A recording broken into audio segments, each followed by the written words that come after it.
Pemirsa, setelah melakukan sidang usulan pemberhentian terhadap Gubernur dan Wagub Sumsel periode 2018-2023, DPRD Sumatera Selatan akhirnya secara resmi mengusulkan 3 nama untuk menjadi PJ Gubernur Sumatera Selatan kepada Kemendagri. Atau yang mewakili, yang menghormati pimpinan Tuhan. 3 nama yang diusulkan oleh DPRD Sumsel untuk menjadi PJ Gubernur Sumsel Kemendagri yaitu masing-masing Supriyono yang saat ini menjabat sebagai Sekda Sumsel, lalu Profesor Nizar Ali, Sekjen Kementerian Agama, dan Robi Kurniawan, staf ahli di Kementerian Perhubungan Republik Indonesia. Ketiga nama ini sendiri telah disetujui oleh seluruh fraksi yang ada di DPRD Sumsel dan selanjutnya akan disampaikan ke Kemendagri.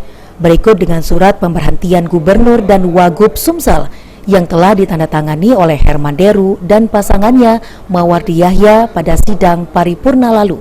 Hari ini saya akan menyampaikan surat karena surat itu nanti akan kita barengkan dengan surat pemberitahuan pengumuman pemberhentian Gubernur dan Wakil Gubernur yang tadi saya tanda tangani di paripurna.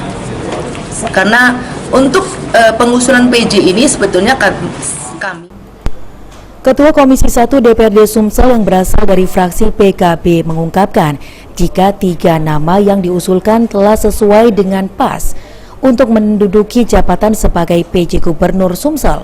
Diharapkan nantinya yang menduduki jabatan sebagai PJ Gubernur Sumsel ialah Sekda Sumsel saat ini, Supriyono.